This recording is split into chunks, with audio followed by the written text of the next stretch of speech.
ওকে, আমরা ডিভিশন করে ফেলছি। এখন দেখি এটা কি।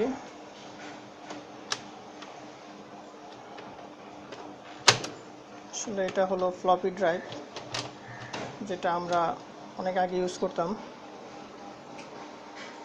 দেখেন, এটা হলো ফ্লপি ড্রাইভ, এটা এখন ইউজ হয় না।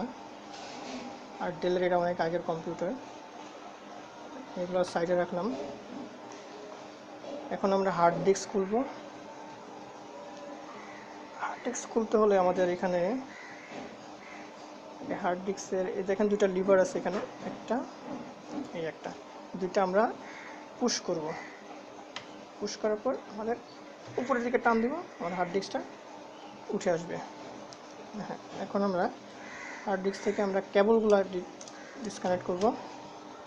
এটা হলো সাটা কেবলটা ডিসকানেক্ট করব। ডিসকানেক্ট করছি, তারপরে পাওয়ার কেবলটা ডিসকানেক্ট করব। দেখা যাচ্ছে হয়তো মনে হচ্ছে আসলে ভিডিও কোয়ালিটি তেমন ভালো না, তারপর আমি করতেছি। ইনশাল্লাহ পরবর্তীতে কোয়ালিটি আরও ভালো করার চেষ্টা করব।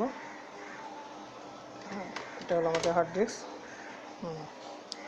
এখন আমরা কি করব, প্রসেসরে যে কুলিং ফ্যান তো না, এটা হলো, এটা খুলতে হবে। কুলিং যে প্যাডটা আছে, এখানে স্ক্রু আছে, এখানে একটা স্ক্রু আছে, আর এই সাইডে একটা স্ক্রু আছে। আমরা দুইটা স্ক্রু খুলতেছি।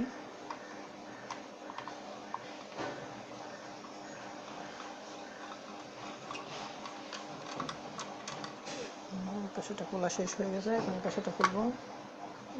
দেখতে পাচ্ছেন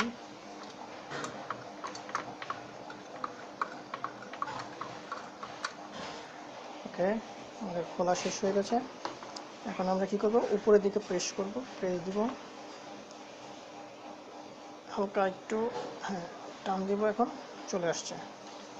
এটা হলো আমাদের প্রসেসর ঠান্ডা রাখার জন্য এটা ইউজ করা হচ্ছে। এটা আমরা সাইডে রেখে দিলাম। হ্যাঁ, আপনারা দেখতে পাচ্ছেন এখন মাদারবোর্ডটা আমরা দেখি কি ফল্ট আছে। দেখতে পাচ্ছেন কিনা আমি আবার জুম করে দেখাচ্ছি। এখানে এখন একটা ক্যাপাসিটার ফুলে গেছে। আসলে এই মাদারবোর্ডের প্রবলেম হলো অন হচ্ছে কিন্তু ডিসপ্লে আসতেছে না। আমার মনে হচ্ছে এই ক্যাপাসিটারটার কারণে এরকম হচ্ছে। তো আমরা এই ক্যাপাসিটার রিপ্লেস করব, তারপরে দেখব আসলে। আর আমি দেখাতে অত প্রথমে হয়তো আপনাদের অন করে দেখাইনি।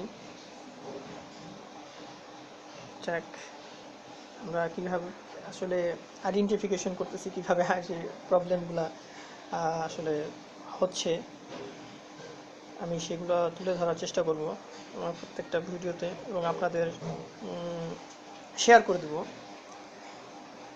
যে কী প্রবলেমের কারণে আসলে আমরা কোন কোন প্রবলেমগুলো ফেস করি এবং কোন কোন প্রবলেম কিসের জন্য হয়ে থাকে, সেগুলো আমি আমার ভিডিওতে আমি দেব। ওকে, তাহলে আমরা দেখতেছি এটা ডেলের একটা ব্র্যান্ড পিসি। তার প্রসেসর হলো কোর 2 তো আমাদের যদি এটা রিপ্লেস করতে হয়, এখানে দুইটা ক্যাপাসিটার ফুলে গেছে, অবশ্য আমরা দুটোটাই রিপ্লেস করব। ওকে, তাহলে আমরা এটা ক্যাচিং থেকে আলাদা করে ফেলি। তাহলে দেখি কীভাবে আলাদা করি। চলুন, প্রথমে আমরা র্যামগুলো খুলে নিই।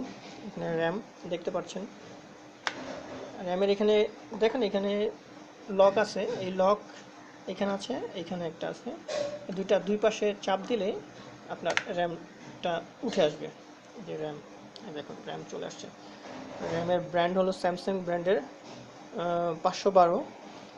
আমার মনে হচ্ছে সবগুলোই 512 করে 1 GB করে করা হয়েছে, আর দুইটা 1 GB 2 GB হয়েছে। ওকে, দেখি আমরা এটাও খুলে ফেলি এক করে। হ্যাঁ, এটাও স্যামসাংয়ের 512। আমার 1 GB হলো। আবার এটা দেখি, 4টা লাগানো আছে, এটা দেখি। হ্যাঁ, এটাও স্যামসাংয়ের 512। ওকে, এটাও রেখে দিলাম। আরেকটা আছে, সেটাও খুলছি। হ্যাঁ, এটাও স্যামসাংয়ের, একই ব্র্যান্ডের, এটা রেখে দিলাম। তো এখন আমরা কি করব, আমরা পাওয়ার কানেক্টরটা খুলে ফেলি এটিএক্সের। এটা হলো আমাদের পাওয়ার সাপ্লাই। পাওয়ার সাপ্লাইটা খুবই কিন্তু ছোট। এই পাওয়ার সাপ্লাই কিন্তু সচরাচর পাওয়া যায় না মার্কেটে। এটা খুবই ছোট আকারে হয়, আকৃতির হয়, আপনারা দেখতে পাচ্ছেন। ওকে, তাহলে আমরা এখন কানেক্টরটা খুলে ফেলি। এটা খোলার জন্য আপনারা দেখেন এখানে একটা লিভারের মতো আছে, আমরা সেটা চাপ দিব, প্রেস করব, প্রেস করে উপরে দিকে টান দেবো। ওকে, প্রেস করলাম, প্রেস করে এখন আমরা টান দিচ্ছি। আসলে খুবই হার্ড, উঠে আসছে, এই যে পাওয়ার। ওকে, ফাইন। তারপরে এই যে এইটা দেখতে পাচ্ছেন আপনারা, ডেলের একটা জিনিস দেখেন, এটা হলো এটা গেছে হলো আপনার পাওয়ার সুইচ, মানে সুইচ অন করার জন্য। এটা আপনারা সামনে দিয়ে দেখতে পাচ্ছেন, এইখানে একটা পয়েন্ট আছে, এটা হলো পাওয়ার সুইচ। এই সুইচটা এখানে লাগানো হয়েছে। তো আমরা এটাও ডিসকানেক্ট করব। ওকে, তো এটা খুলে ফেলি। এখানে একটা দেখুন, দেখা যাচ্ছে মনে হয়। হ্যাঁ, আমরা এদের টান দিব, ধীরে ধীরে পুশ আপ করবো, টান দিব উপরের দিকে, এদিকে তুলে ফেলি। হ্যাঁ, তুলে উঠে আসছে। নেক্সট আমরা এখান থেকে ওইটা ডিসকানেক্ট করে ফেলি সুইচ বোর্ড থেকে, আর ধীরে ধীরে, হ্যাঁ দেখা যাচ্ছে হয়তো। এটাও খুলে ফেললাম। এটা হলো আমাদের পাওয়ার কানেক্ট, এটা আমরা সাইডে রেখে দিলাম। ওকে, দেন এখন আমাদের কি আছে, ওই হ্যাঁ, এখন আমরা প্রসেসর যে লাগানো ছিল, প্রসেসর যে হিটসিং, এটা আসলে হিটসিং, হিট প্রোটেক্ট করে, এটা দেখতে পাচ্ছেন। হিটসিংটা যে বসানো ছিল সেটা স্ট্যান্ডটা আমরা খুলে ফেলবো এখন। এখানেও 2টা স্ক্রু আছে, সেটা আমাদের আনস্ক্রু করতে হবে, দেখতে পাচ্ছেন হয়তো। দুই পাশে এটা খুলে ফেলছি।